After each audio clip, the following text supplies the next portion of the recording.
Tonight we slow everything down.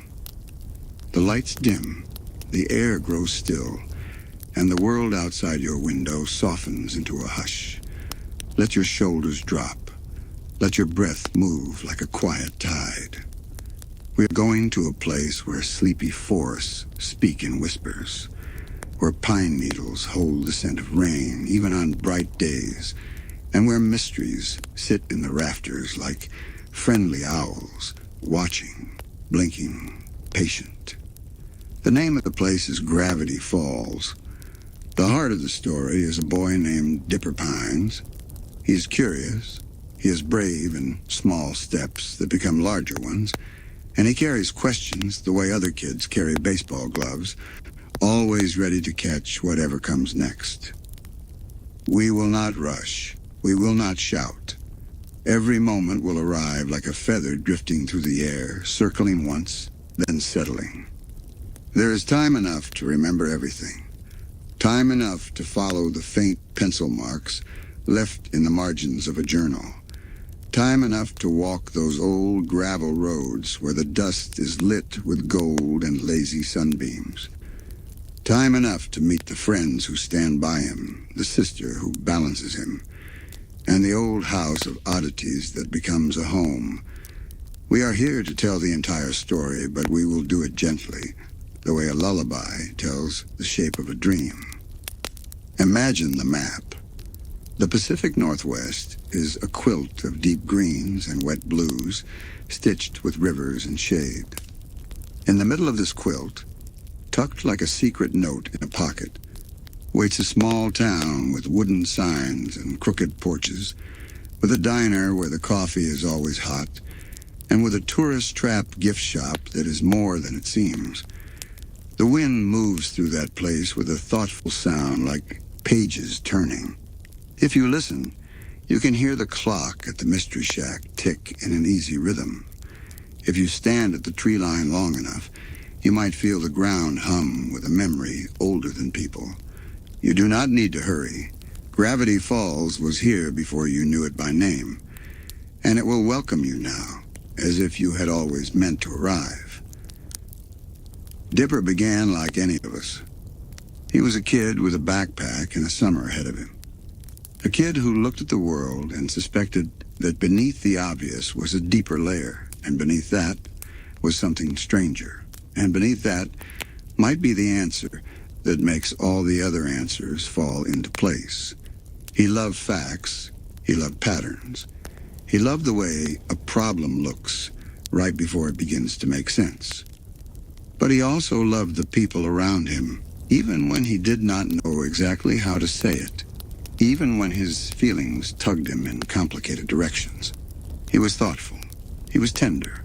He was learning how to be brave long before he knew that was the lesson. Tonight, let us walk beside him. Let us travel from the first day the pine woods learned his name to the day he carried the weight of a town on his small but steady shoulders, and further still to the quiet afterward that feels like sunrise after a long storm. We will meet a sister who laughs like bells and loves like the sun. We will meet a handyman who finds joy in broken things. We will meet a girl whose calm smile steadies him when he forgets his own feet. We will meet a grunkle who hides good reasons behind bad schemes, whose heart is better than his habits. We will meet shadows that bargain, riddles that grin, and a triangle that dreams of endings.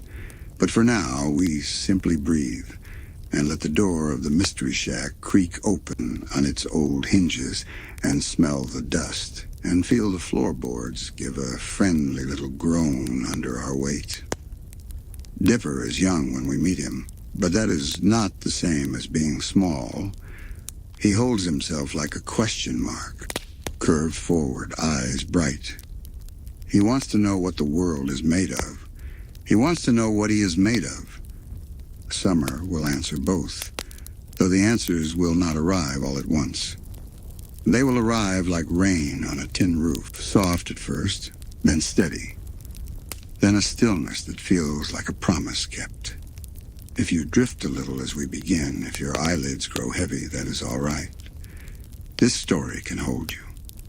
It is built like a quilt and told like a tide. You can fall asleep and rejoin it wherever you wake. Gravity Falls is patient. Dipper Pines is waiting on the porch with a flashlight and a smile that says he is nervous and excited in equal measure. Come along. It is time. Before the letters on the bus ticket, before the smell of the Mystery Shack's cedar beams, Dipper lived in the ordinary world. Ordinary is not a bad word. Ordinary is the steady hum of a kitchen fan, the soft thump of a washer turning, the clink of spoons in a drawer. It is the safe place from which adventure becomes possible. He shared a room with his twin sister, Mabel, who filled the air with glitter and giggles and projects that did not always end where they began. Where Dipper stacked books, Mabel stacked sweaters.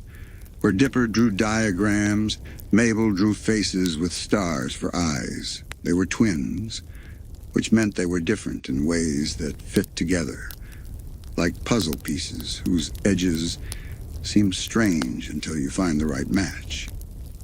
He learned early that his curiosity could make him feel alone and not alone at the same time. Alone because questions sometimes pulled him into a quiet that other kids did not always want to visit. Not alone because Mabel would show up in that quiet with a joke, a song, or a friendship bracelet covered in stickers. Their parents were kind in the practical way of busy people. They loved their children and trusted them to grow the way gardeners trust a seed. Summer was coming. There would be long days and lemonade and skateboards and lazy afternoons. Then a decision was made, and a plan was made, and the two Pines kids were sent to spend the summer with their great Uncle Stan in a small Oregon town none of their classmates could find on a map. On the last evening before they left, Dipper sat on his bed and looked at the dark window that was really not dark at all because the city glowed through it like a reflection on a pond. He thought about what people say when they mean to comfort you. They say things like, "It will be good for you," or "you will have fun," or "you will make memories." He was not against those things. He just wanted to know what they were made of. What is a memory made of? Is it the smell of pine sap, sticky and sweet? Is it the way a porch light looks when moths spin in its orbit? Is it the sound your name makes when someone you just met says it like they have known it for a long time? He wanted to find out. Mabel poked her head into the moment like she was breaking the surface of a pool. She wore a sweater with a dancing llama on it and a grin that said she was already halfway to wherever they were going. She told him that adventures happen to people who pack snacks. She told him that the summer would be like a giant carnival that nobody advertised. He told her carnivals are usually advertised. She told him to bring an extra pencil just in case the first one runs out of bravery. He told her pencils do not run out of bravery. She told him maybe his could. He smiled. They were ready in the only way that mattered. They had each other, and they had the open door of an ordinary life swinging toward something else. Childhood is not one thing. It is a map with smudged ink. It is the streetlight flickering while you wait for a ride. It is the small ache of wanting to be seen, and the small relief of realizing you already are. Dipper walked into summer with these feelings like travel companions, and though he could not have known what waited in the trees seemed to know him. Some places do that. They lift their heads when you arrive like deer in a clearing, and they listen. In the morning, the bus would come. Buses have their own weather. Inside, the air is a soft blend of old vinyl and warm metal. People talk in the tones of travelers, which is to say, gently, as if the road might be startled. Dipper sat by the window with a notebook, watching the city fold into suburbs, then unravel into fields, then dissolve into forest. Mabel counted funny billboards and decided which ones were definitely secret messages from the future. Sometimes she pressed her face to the glass and left a small, fogged oval like a stamp. Sometimes she fell asleep against Dipper's shoulder and dreamed with a small, steady snore that sounded like a kitten. Gravity Falls did not arrive all at once. It teased the senses first. The green got darker and softer. The sky grew wide in a way that made the clouds look friendlier. When the bus finally pulled up to the stop with the wooden sign, the air had that pine and dirt cool you only get when trees are everywhere you look. Dipper shouldered his backpack and felt the simple pride of holding his life in straps and zippers. Mabel spun in a slow circle and announced that the town smelled like Christmas wrapping paper and frog ponds, which was somehow true. Grunkle Stan was waiting in a suit that had seen better ideas. He was blustery in the way of men who pretend not to be sentimental, which often means they are extra sentimental. He grumbled about tourists and money and business, but he hugged the twins like he had been holding his breath and could finally exhale. His car coughed to life and rattled down a road that turned from pavement to gravel, then from gravel to a path that felt like it remembered wagon wheels. And there it was, the Mystery Shack. A roofline like a shrug, a crooked sign, a porch with a welcome that felt like a dare. The first step inside that house felt like stepping into a story where the commas have all been replaced with little gasps. There were jars of things that floated and things that blinked. There were stuffed animals with expressions that made you unsure if they were meant to comfort or warn. There was a cash register that jangled like an old piano. There was a bell that Mabel rang until Stan told her not to. And then she rang it one more time because sometimes one more time is necessary. There was Sue's, whose smile arrived before his words did, and whose words always arrived with a warmth that felt like fresh bread. Dipper found a corner that looked like it would listen. He took out his notebook. He drew the layout of the shack as far as he could tell from here. Arrows pointing toward odd doors, question marks near cabinets that seemed to shift by a small degree when nobody looked. He liked the way questions made the air feel crisp. He liked the way Mabel kept adding doodles to his drawings, small stars and little animals who looked like they were sharing a joke with him. He liked the feeling that the summer had already begun to speak, not in a voice, but in a series of nudges. Pay attention. Keep looking. Bring your flashlight. That evening, the sky turned the color of cold peaches. Stan locked the front door with a key that had to be jiggled. Suze told a story about a raccoon that stole a hot dog from a tourist. Mabel fell asleep in a sweater that looked like a sunrise. Dipper lay awake and listened to the building settle, the small ticks and creaks that houses make, to remind you they are alive in their own way. Somewhere in the dark, he felt the shape of a promise. It did not say what the promise was. It did not need to. It was enough to know the summer would not be empty. It would be full, perhaps too full. He did not know that yet. He only knew that sleep would come if he let it, and that morning would open like the first page of a book.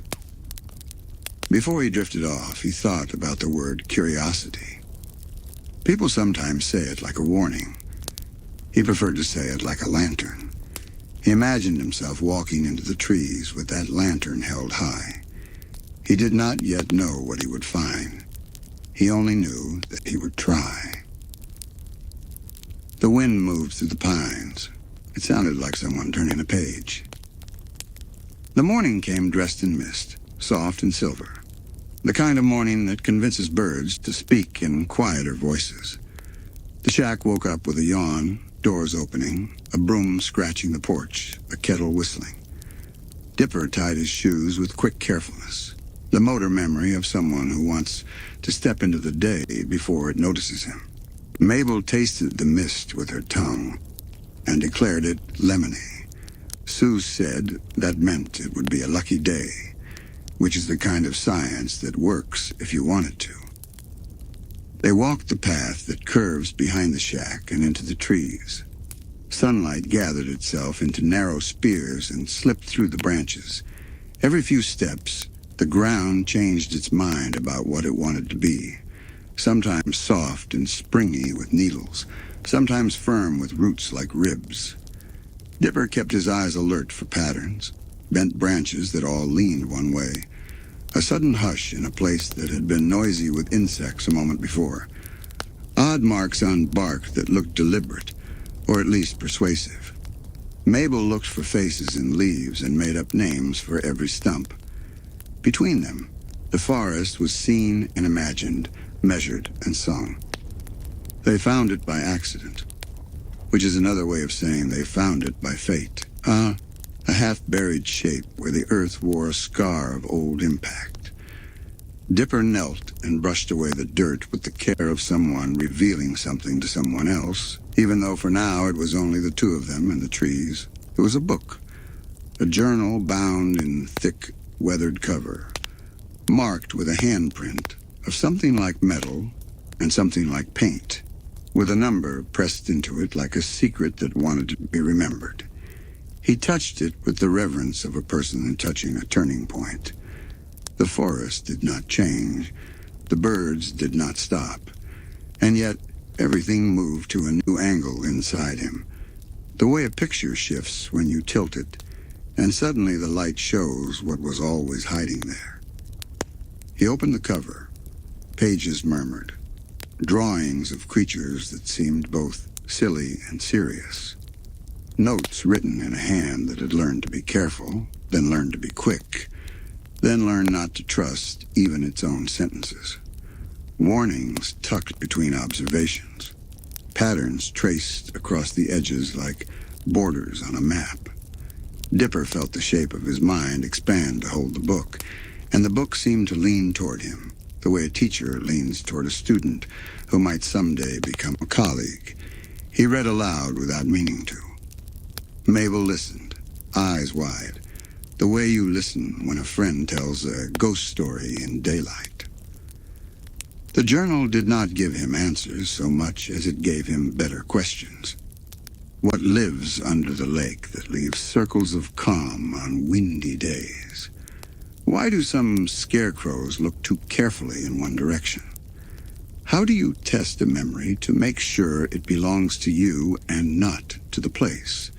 He did not know yet that this book would ask him to be brave, to be clever, to be stubborn, and to be kind in ways that are not always obvious.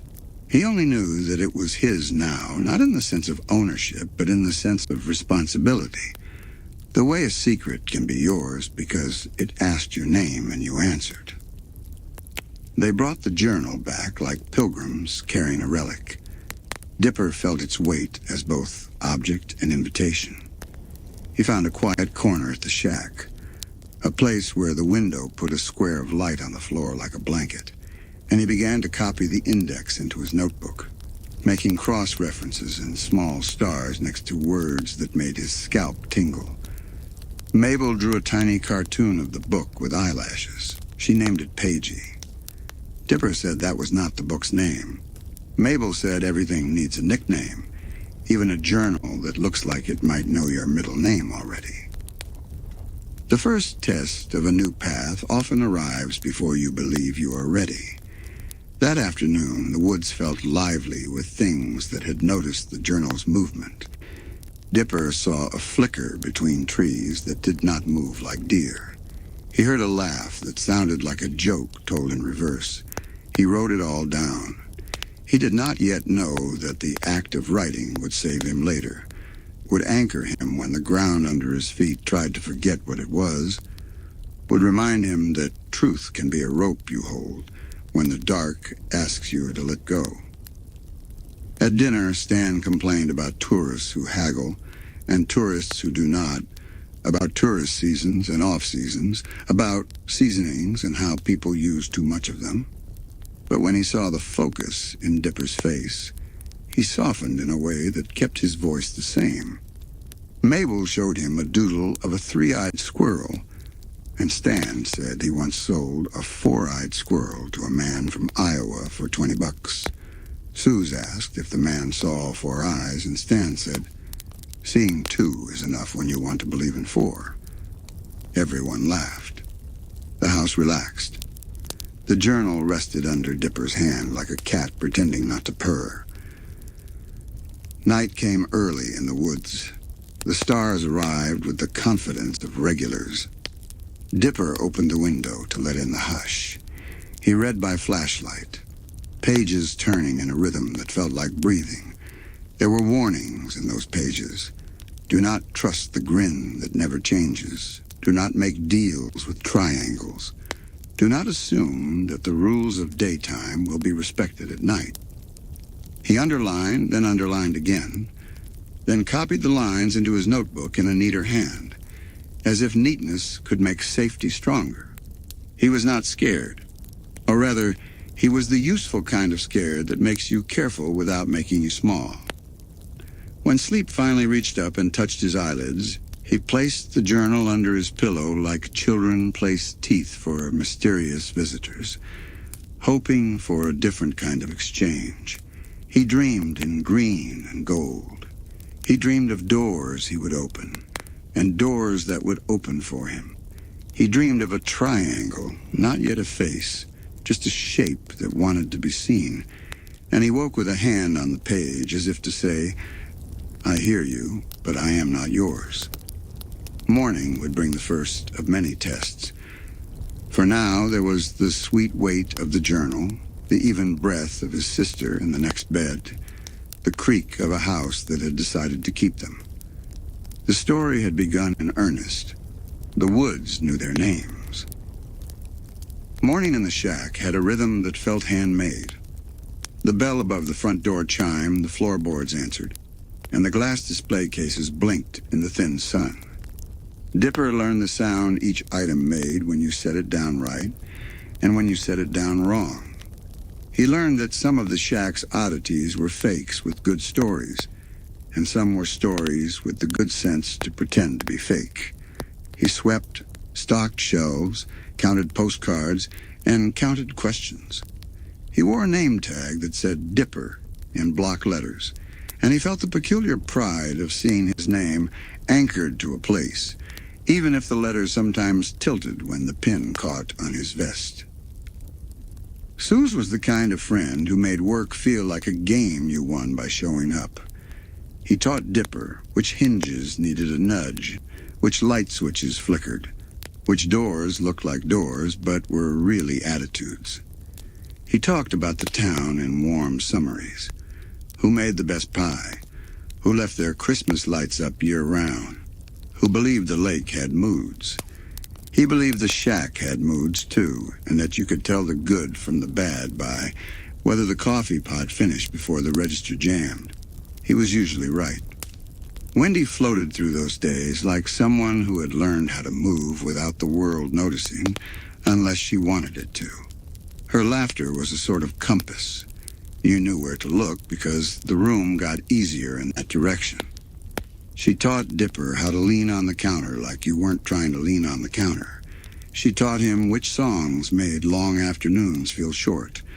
And without teaching, she showed him a truth about growing up. That sometimes the right way to be brave is to tell the truth about how you feel.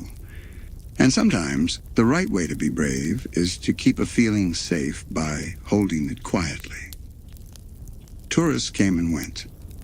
They wore t-shirts and sandals and the summer on their faces. They bought postcards of gnomes and magnets, shaped like the shack and taffy with flavors that seemed invented by a dare. Dipper watched them the way a geologist watches a cliff, noting fault lines and layers and the old storms that left their marks. He liked people, but he liked even more the space between people where patterns hide. He wrote little notes. Couple from Kansas argues softer when they hold hands. Kid who says he doesn't believe in magic still looks at jar with the blinking thing twice. After shifts, the woods were always waiting. The journal turned the map of Gravity Falls into a palimpsest. one world written on top of another. What looked like a clearing was a boundary.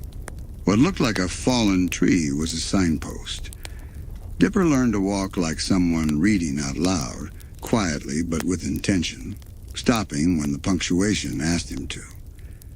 Mabel came along with a pocket full of candy and the kind of courage children have before someone teaches them to be cautious. She made friends with mushrooms. She named a stump Sir Stumpalet and told its secrets she promised to forget later. Little adventures tucked themselves into those days, a maze of mirrors in the shack's attic that reflected not your face but your mood, and for an hour had everyone grinning like they'd been caught in a happy lie. A squirrel with too many acorns to carry who solved the problem by following Mabel home and hiding them in her sweater drawer, a logic Mabel respected. A vending machine that stuck on A8 for weeks. Then the day Dipper put in a coin with a scratch shaped like a key, clicked and dispensed a map of tunnels that didn't exist and yet seemed offended when you doubted them. Robbie leaned around the edges of these days like a shadow trying to be a wall. He wasn't a villain.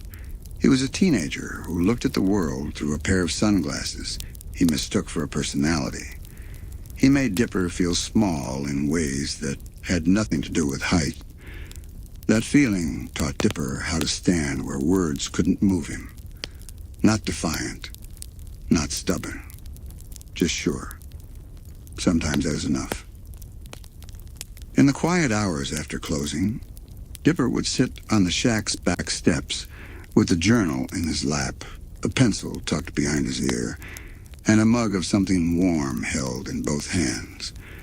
The forest's voice dropped at night, lower, slow. He'd copy a diagram, cross-reference a creature with a symbol he'd seen carved into the underside of a picnic table, circle a phrase. The grin that doesn't blink, as if the circle might keep it from sneaking out of the sentence.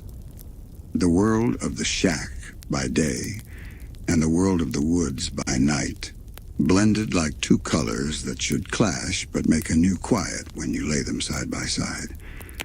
Grunkle Stan pretended to ignore all of this, the way a person pretends not to notice a cat sitting on their newspaper. He cared. He showed it by telling Dipper to keep his nose out of trouble, and then fixing the flashlight when it flickered. He showed it by charging tourists for ghost tours, and then walking the route himself first, just long enough to make sure the only things that would surprise his customers were the kind you can laugh at afterward. His love was a lock with a squeaky key. It worked. It just didn't want you to think it did. There were lessons inside those steady days that Dipper didn't understand he was learning. How to listen for the moment when a joke turns into a bridge between two people. How to say sorry without making it heavy. How to be the first to admit you don't know and therefore the first to find out. How to share a secret in a way that makes it safer, not weaker. These are not the lessons that get their own headlines. They are the little gears that let bigger machinery turn. He would need them later. On an evening chalked with pink clouds, Dipper closed the journal on a page about thresholds, places neither here nor there, neither outside nor in, where rules bend. He looked up at the shack, its sign creaking, its windows warm. He thought, this is a threshold. He thought, I am too. Sleep came easily those nights, like a coat hung on the right hook. He dreamed of paths that curved toward him, not away, and woke knowing the next day would ask him to take one more step into the map he was slowly drawing. Some people want comfort more than answers. Dipper wanted answers, and the comfort he got came from turning a question to a better one. The journal didn't make him bolder, it made his boldness useful. It gave shape to his hunches. He didn't rush recklessly. He measured, he marked, he moved. The town began to recognize him as the kid who was always looking at the edges of things. Edges are where the truth leaks out when it's tired of holding itself in. He tested himself. A cave marked with a symbol that looked like a spiral built from tiny arrows. He waited for morning, packed a rope, a whistle, chalk, and left a note for Seuss that said, "If I am not back by lunch, I am probably back but slow." He chalked arrows at each turn, counted paces between landmarks, and had the quiet thrill of finding the journal's sketch of the cavern matched the world almost exactly, except for a new crack at the far wall, breathing cool air like a hidden door. He didn't pry, not yet. He logged it. New fissure. Return with better light. He made mistakes, too.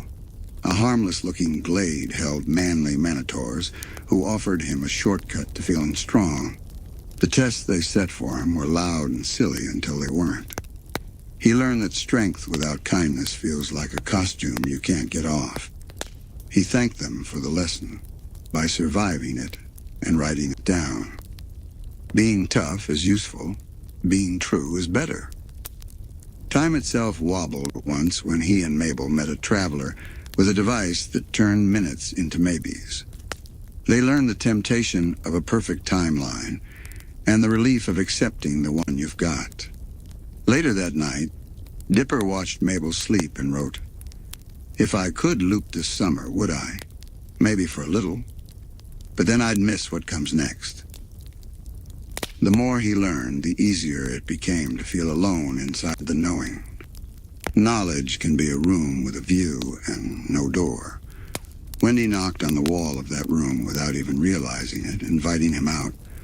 Bonfires, late talks, the lazy courage of standing under the same sky with the same silence. Sometimes they didn't speak for whole minutes. That's a kind of friendship, too. Robbie complicated all of that.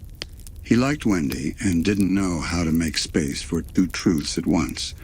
That other people can like her, and that liking her doesn't mean you own a piece of her smile. Dipper tried to be noble and sometimes wound up being obvious. He learned that good intentions can make a mess if you move them too fast. He apologized clumsily more than once and meant it every time. In the pages of the journal, a word began to appear like a bruise under thin skin. Cipher. At first it was a footnote in a margin, a triangle among circles, a warning without a story. Then it was a story told in fragments, a presence that looked like an absence. "Do not trust bargains," one page insisted, underlined twice and smudged, as if the ink had tried to walk off the page and failed. Dipper didn't meet Bill right away. He met the idea of him. The way you can feel thunder before you hear it. The way your mouth goes dry when someone says your name in a room you thought was empty. He sharpened his pencil. He underlined the underlines. He told Mabel enough to keep her safe, and not so much that it would paint worry on her face. He told himself that caution isn't fear, it's respect. Not all the tests in those weeks came with monsters. Some came with mirrors. Dipper looked at himself and didn't always like what he saw. Impatience, envy, a habit of believing only the proof he could hold in his hand. He made a list. Listen more. Trust Mabel's read on people. Ask Stan for help even when he acts like he won't give it. Sleep. He checked items off, not perfectly, not permanently, but often enough to change the shape of his days. He discovered that answers hide in chores. While fixing a loose board under the shack's porch, he found a forgotten cache of postcards stamped from places the Pines family had never been. Someone had wanted to seem worldly in a world that had already come to their door. He thought about that and wrote, "People build museums out of their hopes, handled gently." When storms rolled in, he watched the trees lean and then stand again. He stood with them. He practiced standing quite a lot. Standing up for Mabel when teasing went too far. Standing down from arguments that would only feed themselves. Standing still long enough to notice a pattern he would have missed if he'd been busy winning. Standing became a kind of answer. And then, one dusk, the triangle stopped being a rumor. It didn't start with a shout. It rarely does. It started like a draft in a closed room, a sense that the angles of things had shifted by 1 degree while you blinked. Dipper dreamed of a door that was a line drawn on a wall. He reached for the knob and his hand passed through. The door laughed without moving. He woke with a word stuck to the roof of his mouth. Deal. And the taste of something old and sweet, like candy left on a windowsill in winter. The journal spoke in sentences that seemed to back away as you read them. A cipher is a nothing that wants to be everything. He will promise you the ladder you're already climbing. Never owe a shape. The margins were crowded with countermeasures that read more like prayers. Salt, circles, truth said out loud. Names spoken with care. Dipper's first true meeting with Bill didn't happen in the woods or the shack. It happened in the thin space between a choice and a mistake. There was a problem he wanted to solve fast. Something tangled in wires and secrets, and a voice that offered the easy path the way a mirror offers the easy face. The voice came from everywhere and nowhere, playful and tired and hungry. Kid, it said, oh, why sweat when you can sign? The deal had fine print written. In light so bright, you couldn't quite read it. He didn't sign. Not then. But he saw the grin, and the grin saw him.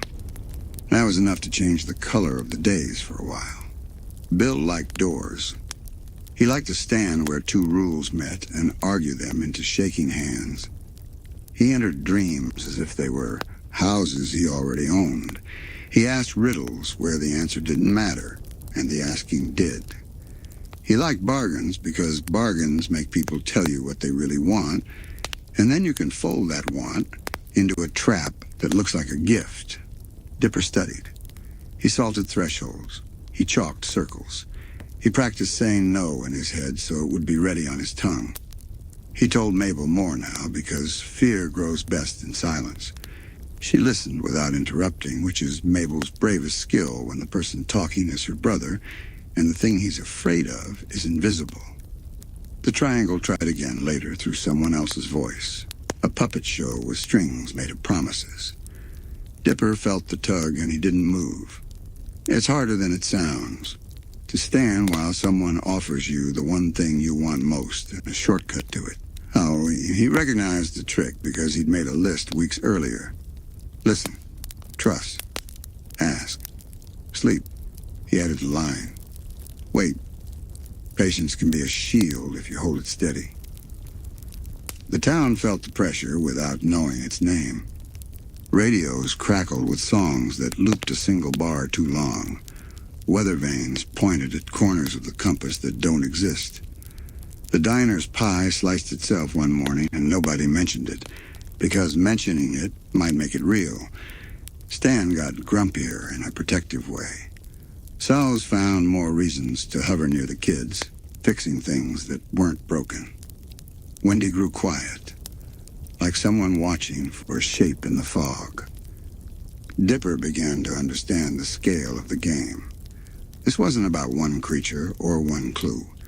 It was about a principle, that there are forces who want to turn curiosity into a leash and wonder into a card trick. He decided, quietly, without ceremony, that he would not help them do it. He would keep asking, but he would choose who he became in the asking.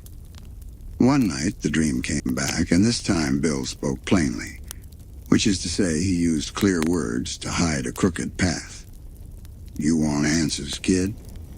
I am answers.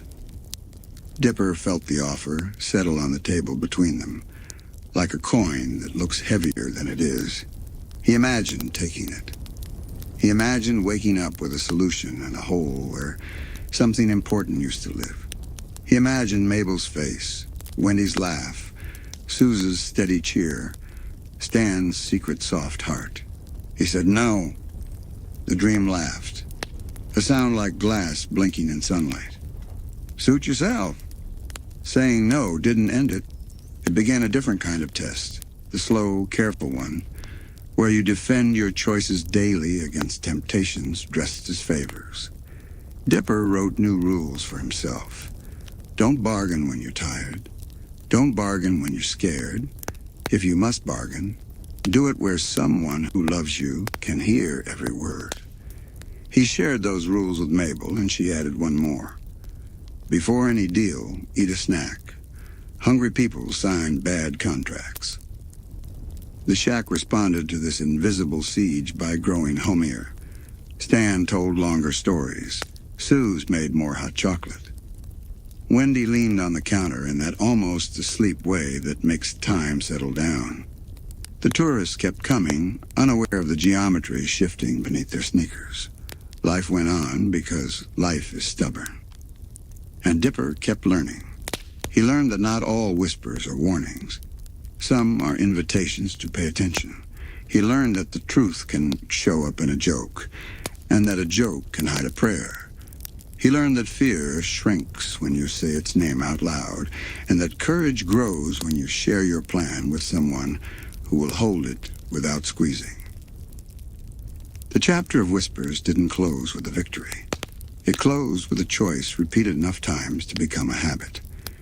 He would be the boy who wanted answers, and also the boy who refused the wrong kind of a shortcut.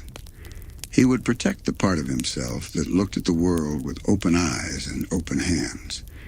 He would be ready, because readiness is a kind of kindness you give your future self.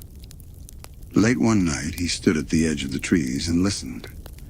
The forest sounded like a clock that didn't care about hours. He felt watched, but not alone.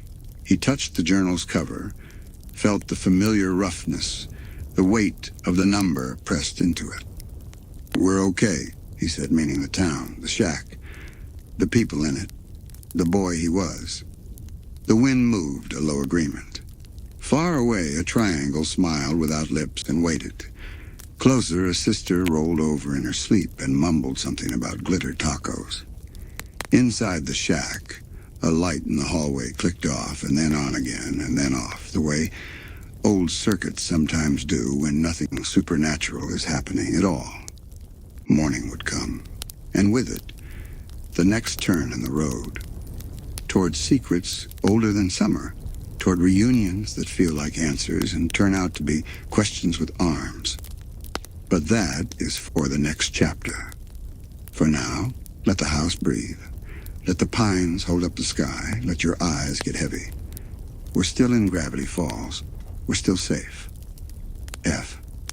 There are seasons within summers, and one of them is the season of looking a little longer at someone you already knew. For Dipper, that season had Wendy's name. Not written in fireworks, not carved into a tree. Something smaller and braver. The way her laugh arrived like the breeze before the wind. The way she leaned back on two chair legs as if gravity were a friendly agreement. The way she didn't make a big deal of anything and somehow made everything easier. A crush is a quiet earthquake. It shifts the furniture inside you. Suddenly, the counter at the shack was a stage and a test. Suddenly, words that used to go in a straight line took a detour past hope. He wasn't smooth. He didn't need to be. He needed to be honest. And honesty is shy when you're 12 and your heart is a radio you're learning to tune. Wendy, for her part, had the patience of someone who has already been where you're walking. She saw him, not as a project, not as a joke, as a person. She was kind without leading him on and clear without making him small. She liked him, and she liked the truth more than the drama around it. There's an art to that, and she had it. Robbie complicated the air like a thundercloud that might pass and might not. He wasn't evil. He was older. And older can feel like ownership if you haven't learned the difference between care and control. He performed feelings the way a band performs a song, loud enough to drown out the quiet parts. Sometimes he was sweet. Sometimes he was a sharp edge that didn't know it cut. Dipper tried to compete and learned that competing for a person is like racing for a sunset. Technically impressive and completely missing the point. There were small tests, a note misread, a song weaponized, a rumor that bounced around town like a loose marble on a wooden floor. Dipper tried plans. Plans are what you make when you're scared that the truth won't be good enough on its own. Some plans helped. Some plans were just noise. The best moments came when he stopped planning and let the moment be itself. Late afternoons stretched long and amber. Wendy would slide onto the counter, a half smile in place, and ask Dipper about whatever map he was making, whatever symbol he was decoding. She didn't pretend to care about every detail, and that made her attention feel real. He would talk until the words outran the feelings, and then the silence handled the rest. Sometimes they didn't need words at all, just the shared understanding that the day was theirs for a little while. Mabel watched all of this with the protective alertness of a twin who knows that a bruise you can't see still hurts. She teased, but softly. She nudged, but never shoved. She gave him space to be the version of himself he wanted to try on. When a plan went sideways and left Dipper feeling smaller than his shoes, Mabel would appear with a sweater and a joke, and the reminder that losing isn't the same as being a loser. The journal didn't help much with this kind of mystery. It had diagrams for monsters and protocols for portals, but not a single page on how to talk to a girl you like without making your mouth forget verbs. Suze offered advice that sounded like a campfire story and felt like a hug. Be yourself, but also the good parts of yourself, but also don't worry about it, because if it's meant to be, even your weird parts will be the good parts. Somehow that helped. There came a day, one of those bright ones that pretends not to be important, when Dipper decided to tell Wendy the truth. Not the truth, with capital letters and orchestral music. Just the truth he could carry without dropping it. That he liked her. That he knew they weren't the same age, that he didn't want to make things weird, but weird was kind of their specialty anyway. He said it like a person setting a small, warm stone on a table. She listened like a person who respects stones and tables. She was gentle. She told him he was great. She told him he was younger than the life she was living, and that this didn't make him less. It made the timing different. She told him their friendship mattered to her, and she wanted to keep it. She was clear and kind at the same time. A magic trick adults get wrong and teenagers sometimes get right. Dipper felt the ache you feel when a dream gets folded into a memory. He also felt lighter than he expected. Truth does that. It hurts clean. Afterward, the world didn't end. It exhaled. Dipper's crush didn't evaporate. It settled into a quieter shape. One that still glowed when Wendy leaned on the counter and teased him, but didn't burn. He could stand next to her without rehearsing every sentence. He could be her friend, which is bigger and braver than being her project. Robbie kept orbiting, sometimes in a mood that looked like a storm you learned to walk around. Wendy managed her own weather. Dipper stopped trying to fix skies that weren't his. That's a lesson you can use forever. The woods noticed the change. They have a way of mirroring your insides if you pay attention. Trails that felt like dead ends opened into new views.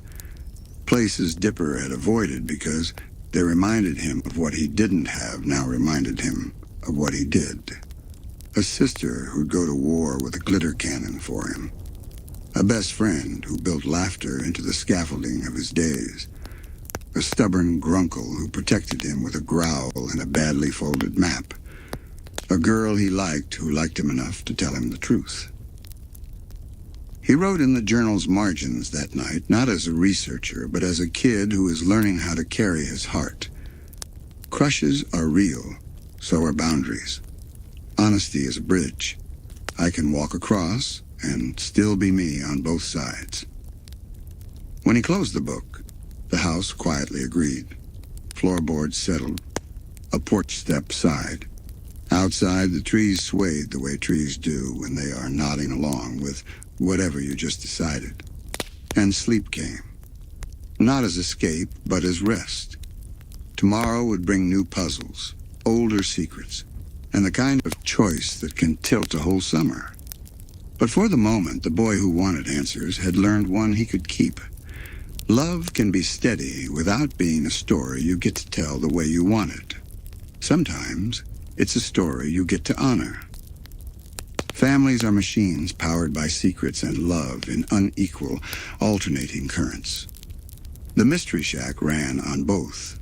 On the surface, it was a tourist trap held together by sawdust and charisma. Beneath that, cogs turned, old debts, older promises, a past that refused to stay in its labeled box. Dipper felt the gears through the floorboards. He didn't know their names yet. He knew their rhythm. Stan was a fortress with loose bricks. He hid feelings under layers of bark and jokes and rules that shifted like fog. He kept a key ring heavy enough to be a metaphor. He kept a schedule that looked chaotic until you realized chaos happened on time, every day at 4. He loved the kids and defended that love by pretending not to. You could see it in the way he counted them coming in from the woods, his eyes flicking like abacus beads. 1, 2. Okay. Mabel, for all her glitter and gusto, carried her own small storms. Being a twin is a sprint and a waltz. Sometimes you're side by side. Sometimes you're stepping on each other's toes. Dipper's search for patterns, for control, for the right answer pressed against Mabel's faith in feelings, in people, in the right now being enough.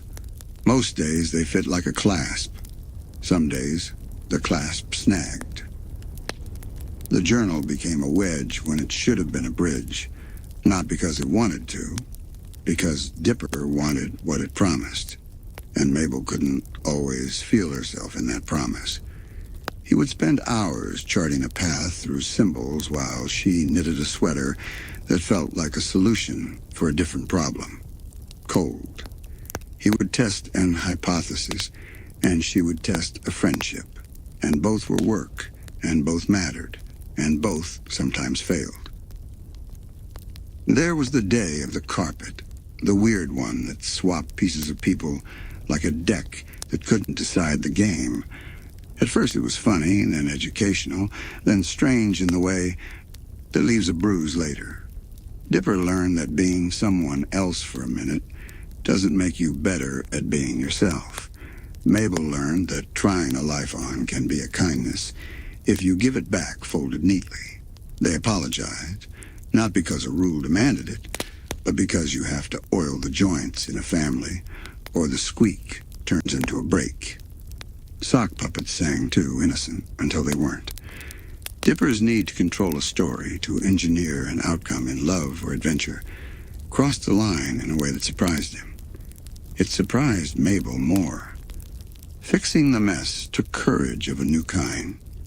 Admitting that the smartest plan is sometimes the dumbest when it ignores the person it's supposed to protect.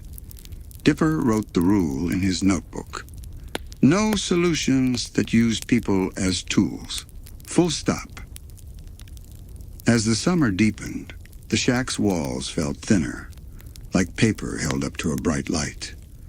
The town's mysteries were no longer episodic entertainment. They were a network.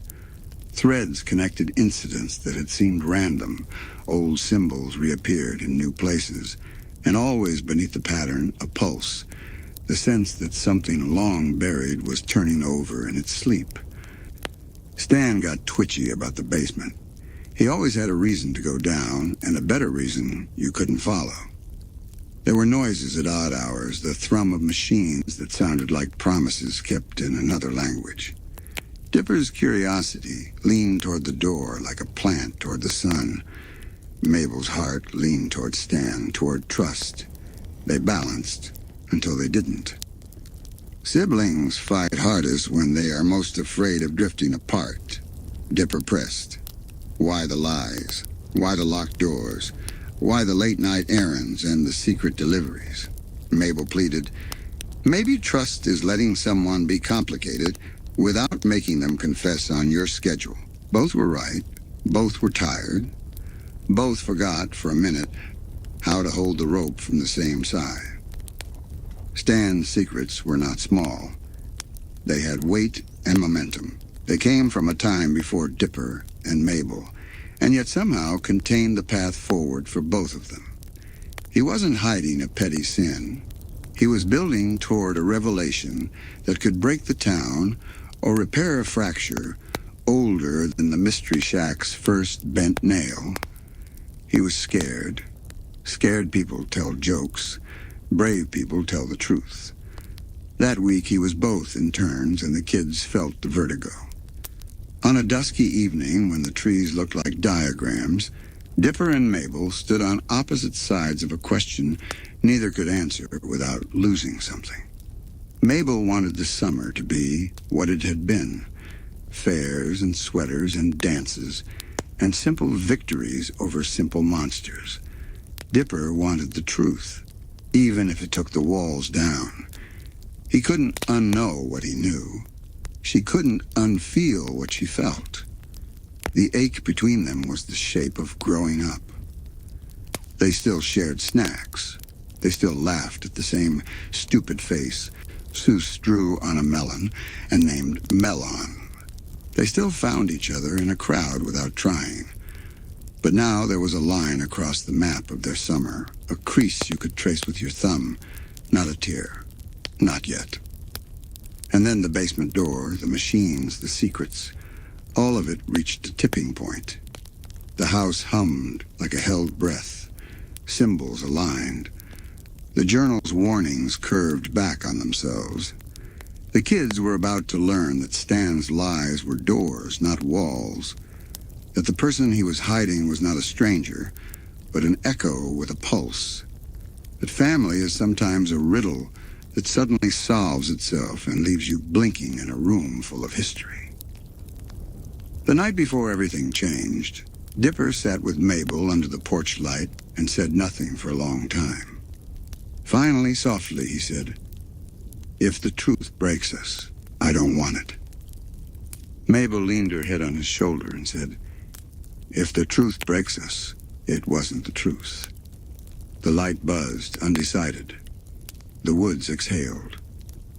Somewhere below, a machine started to count down to the end of one story and the beginning of another.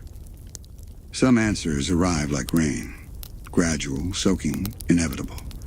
Others land like a bell you didn't know was in the room. The answer to the town's oldest riddle rang. The vibration went through the floorboards, the furniture, the summer, the siblings, the shack itself.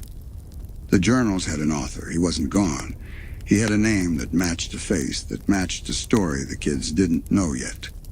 Ford Pines stepped out of the kind of secret you can only keep by living inside it. He looked like Stan, and not like Stan the way a reflection in running water looks like you, and not like you. He carried the weight of 1,000 pages in the set of his shoulders. He had the expression of a person who has had to be the smartest one in the room for so long that he forgot how to be anything else. He was brilliant. He was brittle. He was back. For Dipper, the revelation was a constellation snapping into a shape he'd been guessing at. The author of the journals, the architect of the margins, the voice he'd been following through the labyrinth of the woods. A hero in the exact way that heroes are real, astonishing and flawed. Dipper's heart leapt like a compass finally allowed to point at true north. Here was the mentor he had imagined, only sharper, lonelier, more tired. For Mabel, the revelation was a tremor she felt in the foundation of her summer. It wasn't that she didn't love the new branch of family, she did. It's that every new truth takes up space, and space is what you budget when your faith is in the feel of a day, the rhythm of a joke, the certainty that your people will be your people tomorrow in the same way they were today. Ford brought tomorrow into the room with a whiteboard and a plan. Mabel hugged him. She also hugged the version of the day that had just ended. Stan stood between past and present like a bridge with scuffed boards. His reunion with Ford wasn't a Hallmark card. It was friction and forgiveness, penalty and grace. Old wounds breathed. Old loyalties stirred. The twins saw for the first time that grunkles are brothers before they are elders, that the story of who raises you includes the story of who raised them, and the jokes they tell are sometimes fortifications built around regrets. Ford moved into the shack's underbelly like a captain returning to a half-sunk ship he intended to sail again anyway. He showed Dipper machines that made questions taste like electricity. He modeled a kind of inquiry that is devotion with goggles. He saw Dipper's mind and nodded as if the boy had been expected. He offered internships, in the way a portal offers a path. Step through and everything changes. Dipper felt seen. He also felt the pull of a gravity that wasn't entirely the town's. There is danger in being chosen. It tells the part of you that longs to matter that the invoice is payable upon receipt. Ford asked things of Dipper that were intoxicating because they were difficult. The boy met the challenges the way a climber meets a cliff, hands shaking, eyes shining. He learned the joy of being one step below someone who can teach you what you are almost ready to grasp. He didn't see at first the cost of standing on the rung that is farthest from the family holding the ladder. Mabel noticed. Of course she did. She cheered. She also worried. Not the loud kind of worry, the kind that does the math on time. Dinners missed. Jokes that didn't land because the person you throw them to is in the basement, calibrating a thing that hums. She made more sweaters. She made more plans for the end-of-summer party that would fix everything by reminding them what everything was. Plans are what you make when the world feels like a table with one shorter leg. Ford offered Dipper a vision of what comes next that did not include returning to the version of normal the twins had been promised since June. Stay, study, help me finish what I started. Save the town by understanding it well enough to argue with the rules. The offer was pure oxygen to Dipper's hungry curiosity. It was also a draft that blew out Mabel's candle. 2 truths, 1 room. Meanwhile, Bill's shadow lengthened. Not theatrically, but geometrically, the way long problems cast long consequences. Ford spoke of frequencies, seals, fail-safes. He spoke the way a person speaks who has stared at a pattern for so long that it stares back. He'd been fighting a war Dipper didn't know how to see yet. He needed soldiers who could read.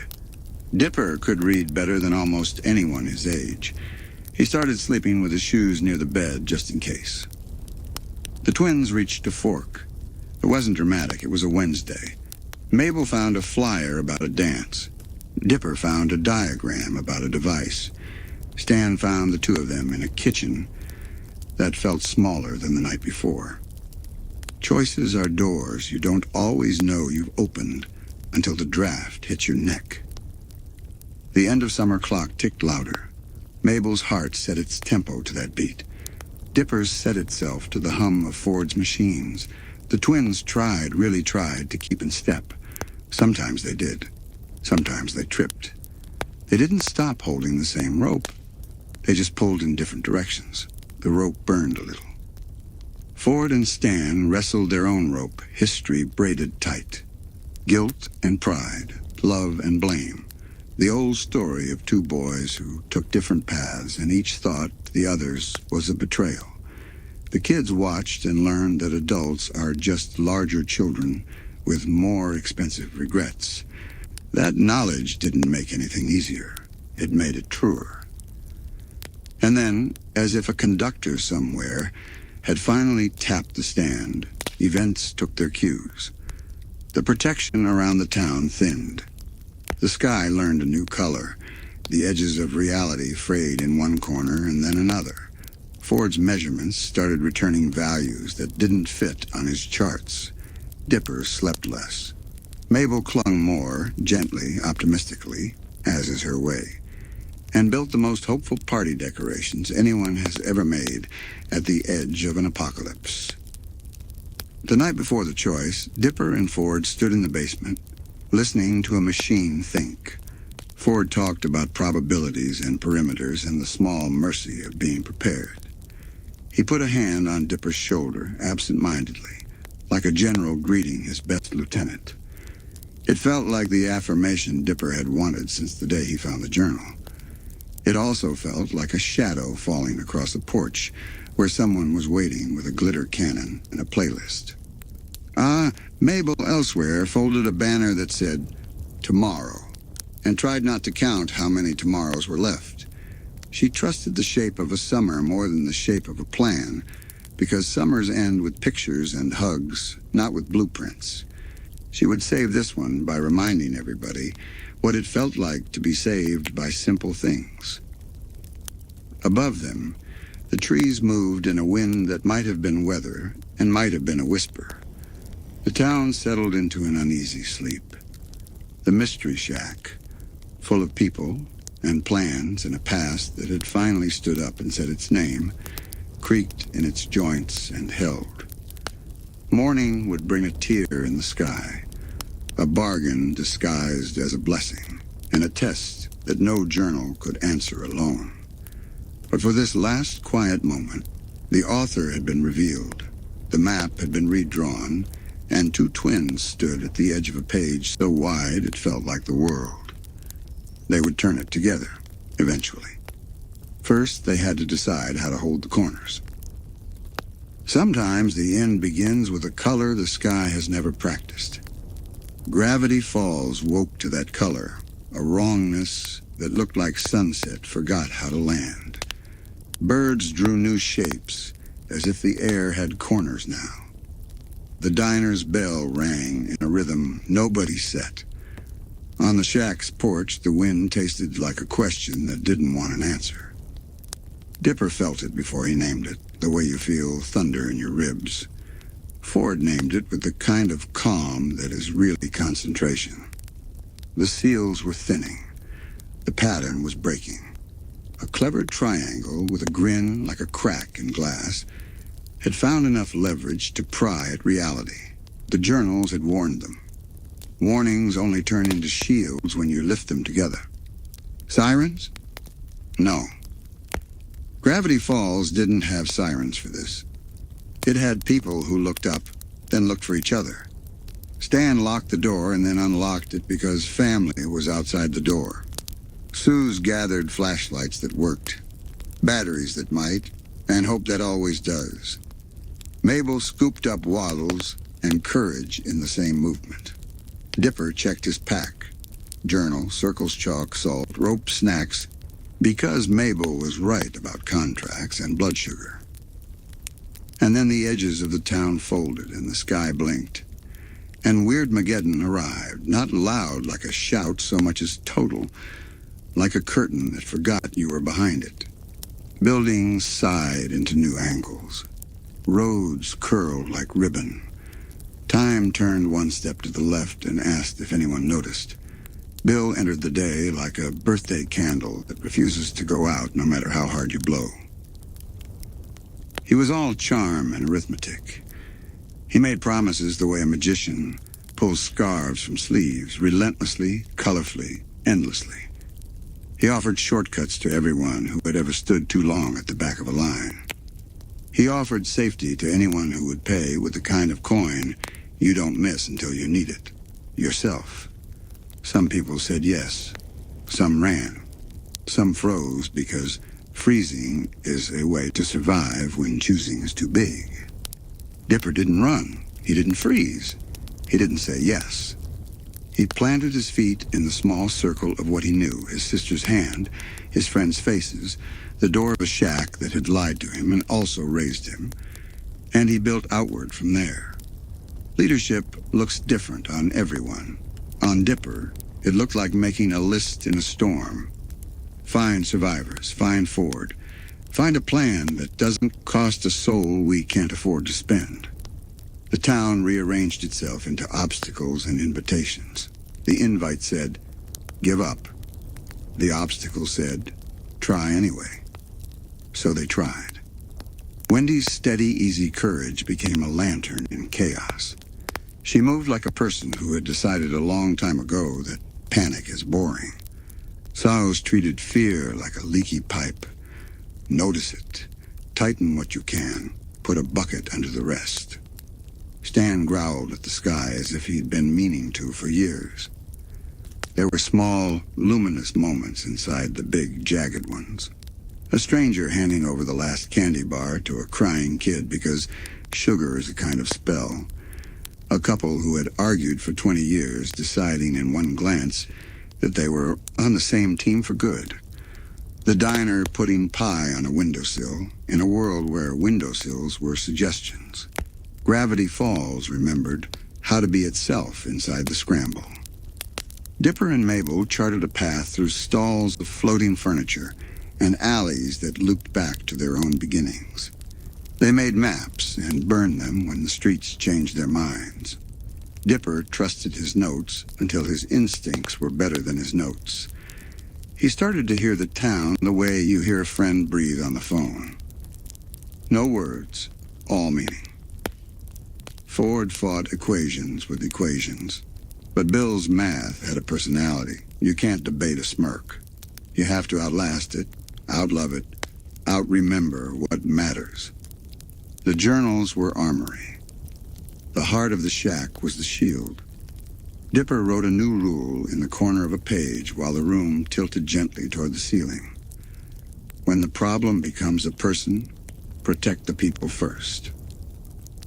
Bill tried to bargain, of course, he always does. He offered Dipper a tidy, sparkling victory in exchange for a shortcut shaped like surrender. Dipper pictured Mabel's face. He pictured the first page of the journal and the last page they hadn't written yet. He said no in a voice so normal it sounded like a kid refusing extra homework. Bill laughed like coins in a tin, hollow and loud. The first day of the end was all survival. The second day was strategy. By the third, Dipper could feel the shape of the end, a place where the town would either stand up or bow. He sketched it. He held it up to Ford like a kid showing a constellation he's sure he found before anyone named it. Ford nodded. The plan needed one thing the journals had never drawn: trust at scale. Trust began with a signal. It was not fancy. It was Mabel climbing high and tying a banner to a thing that kept changing size until it decided to be big enough to read. It said simply, here. People came. They always do if here means together. They came with memories and tools and jokes and casseroles that had somehow survived the geometry storm because casseroles usually do. They built a little fortress inside the wrongness. The rules were quick and kind. Share, listen, rest when you can, wake when you must, hands on the rope, eyes on each other. Dipper learned command the way you learn a song you've heard in your head your whole life. He didn't boss. He asked. He didn't demand. He proposed. He didn't pretend.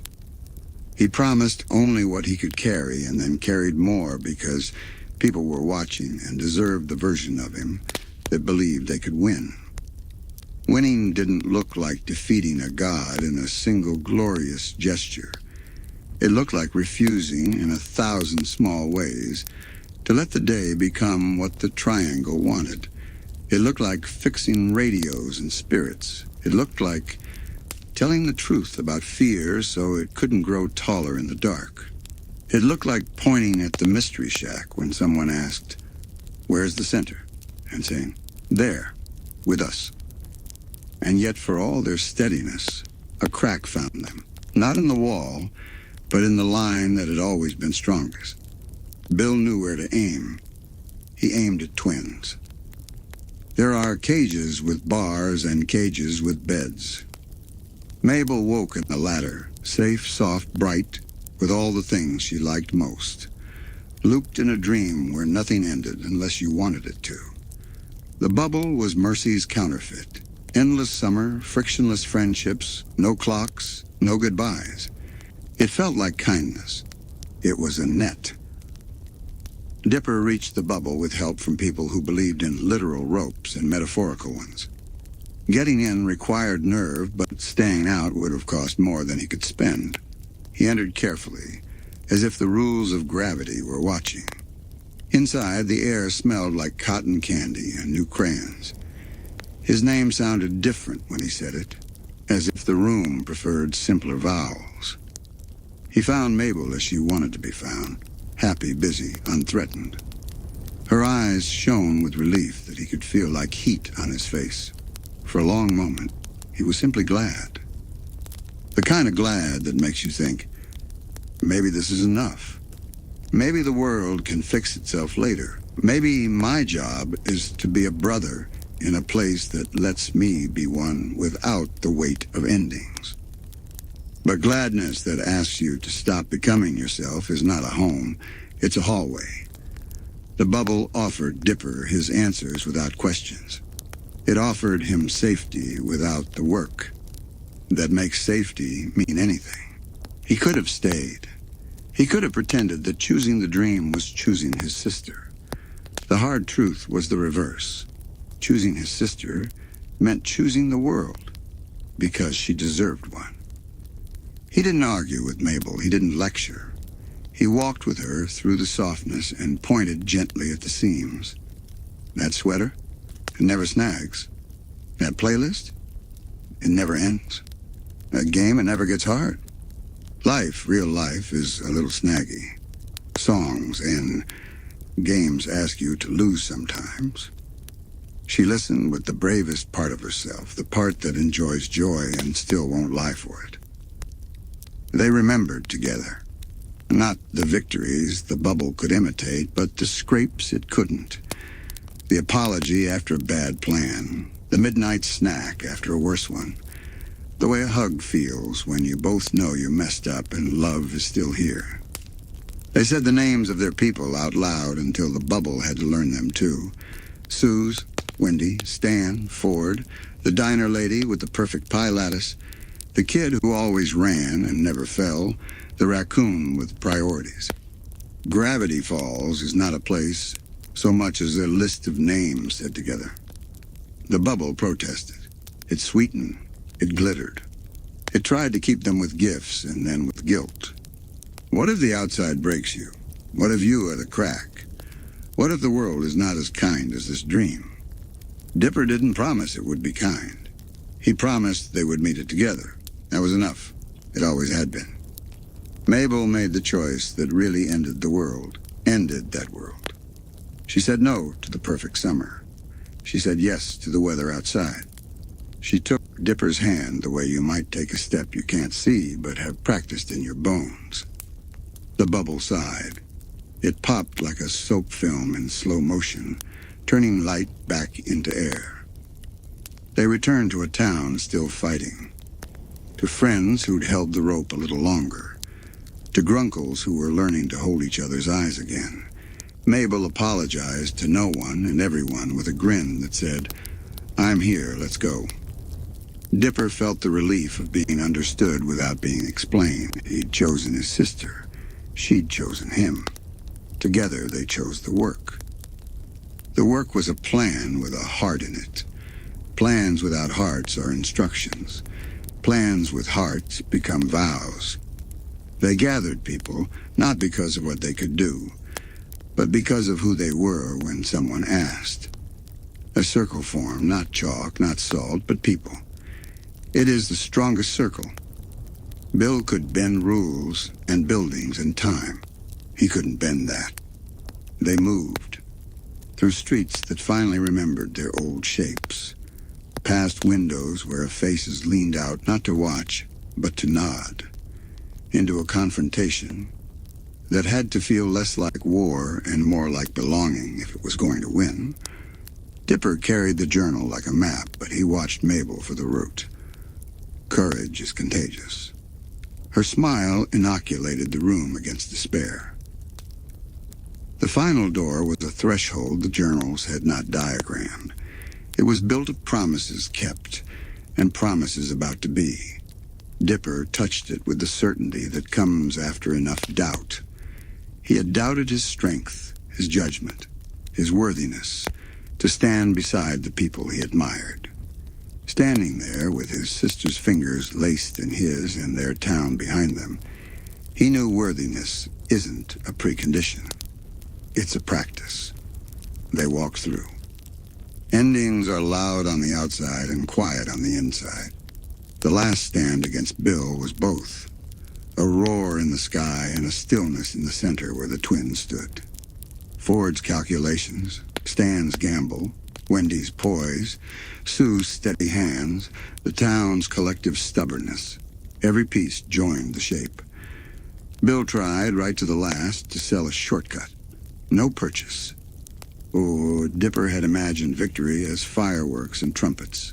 It arrived as relief and laughter and tears that didn't need applause. The triangle's grin flattened into a line, then a dot, then a memory the town would not feed. The sky learned its old color with a new gratitude. Gravity returned to its day job. The Mystery Shack sat back down on its foundation like a tired champion.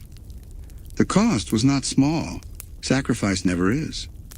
Stan's choice, brave and bewildering and exactly like him, left a quiet spot at the center of the celebration.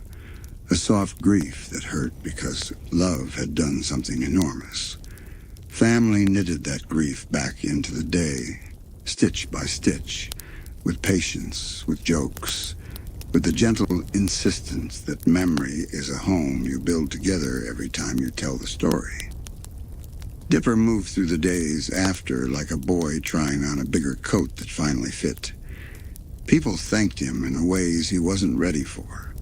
A free slice of pie, a nod from someone who'd never nodded at anyone, a kid imitating the way he stood when he was thinking. He accepted what he could, deflected what he must, and wrote this in his notebook. A town wins together. Remember to say together out loud. Mabel restored color where the fight had bleached it. Banners, sweaters, hugs, a dance that should have happened earlier and felt even better now. She insisted on joy not as denial, but as discipline. Dipper followed her lead because he had learned what the journals didn't teach. That the heart is data too, and it knows things the graphs never will. Ford softened in increments, like ice, remembering it used to be water. Stan's grin returned in pieces, and then all at once. The Grunkle's old hurts didn't evaporate. They learned a new job, warning signs rather than anchors. The four of them, 2 elders, 2 kids, stood on the shack steps one pink evening and shared a silence that felt like the inside of a promise. The last week of summer was a museum of small firsts. Dipper said, "I don't know," with a smile and no shame. He asked Wendy for help on something he would once have tried to solve alone, and she said yes in a way that made it easy to keep asking each other things for years. He gave Suze a page from his notebook with a diagram titled How to Fix a Day, which was mostly jokes and one real instruction. Start with people. Packing happened the way packing always does, too fast and somehow slow, with one sock missing and one note found under a bed that made Mabel cry in a good way. The bus schedule said a time, the heart said not yet. You can listen to both if you breathe carefully. Oh, at the stop, the town didn't gather because the town didn't need to. They were everywhere the kids looked. At the diner, on the porch, in the shadows that were just shadows again. Goodbye is not one moment. It's a series. Wave, smile, promise, mean it, look back. See that they are still there. Sit down. Feel the seat. Let the road begin. Dipper held the journal one last time before handing it back to the place it belonged. He didn't need it the way he had. He had copied the important parts into himself. He slid it across the table to Ford, and Ford slid something else back. A new notebook, empty, the cover clean and quietly waiting. For the author, Ford said, meaning the boy who would write his life on purpose. Mabel gave Dipper a sweater with a small pine tree stitched where his heart would be. Just in case, she said, which covers all possibilities. He put it on even though the day was warm. Some warmth you wear because it's the right shape, not because of the weather. The bus arrived, the bus left. The forest thinned into fields, the fields into suburbs, the suburbs into the city that had been waiting in the same way all along. Dipper and Mabel leaned their heads together and let the motion rock them. Sleep found them. Not the sleep of escape, but the sleep of people who finish something and are ready to begin. Gravity Falls stayed where it had always been, at the end of a road and at the center of a heart.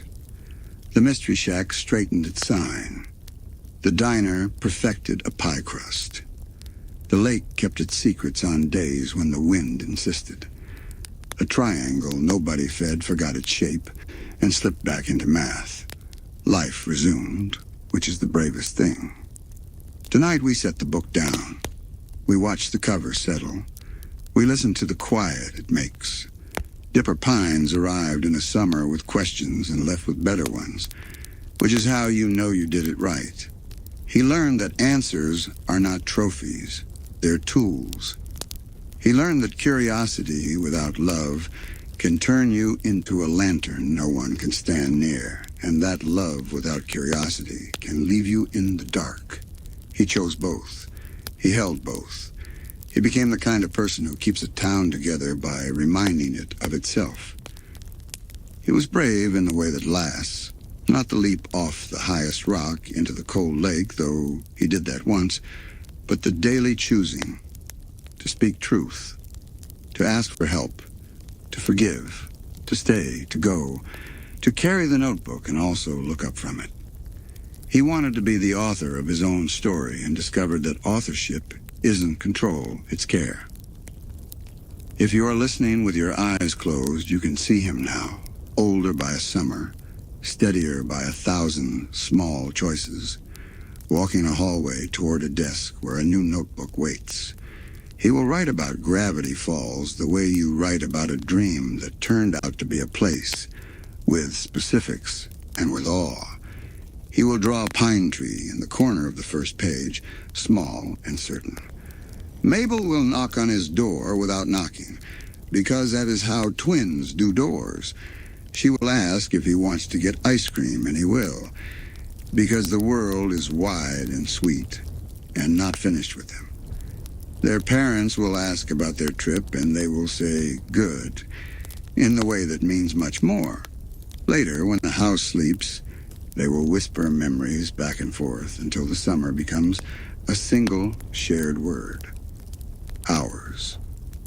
The town will send postcards that say little and mean everything. Sue's will write in all caps. Wendy will send a photo that looks like an accident and isn't. Stan and Ford will scrawl over each other's sentences like brothers who have learned that arguing is one way to say stay. The cards will go in a shoebox that becomes a museum, that becomes a ritual, that becomes a way to remember who you are when the school year asks you to be other things. As for Bill and portals and things with too many teeth in the wrong places, those belong to the part of the past that teaches vocabulary. The important words remain: sister, friend, home, choice, together. The map on Dipper's wall will have pins that are not Gravity Falls and strings that connect them anyway, because once you know a place like that, everywhere you go has a doorway back to it, in the way a smell can return you to a kitchen where a kettle sings. And you, listener, drifter, sleeper on the edge of a dream, if you wake in the night and feel the world tilt 1 degree toward mystery, you can do what Dipper did. Breathe. Name what matters. Draw a small circle around your people. Step into the trees with a careful lantern. Ask better questions. carry snacks. Say no to shortcuts that want you to trade yourself for speed. Say yes to the work that is really love in boots. The lights are low now. The pines are writing their soft letters against the sky again. The Mystery Shack has turned its sign to closed and its heart to open. Dipper Pines is somewhere between the last page of one notebook and the first page of another. The air smells like rain that might come and might wait. Everything important can happen either way. Let your shoulders drop. Let your breath learn the even tide. We have walked the whole summer and come home. If sleep wants you now, let it. The story will keep. The boy will keep it. And when you return, the door will creak the same friendly creak. And the floorboards will remember your step. And the map will still have room for one more pin, one more line, one more little pine tree in the corner. Good night.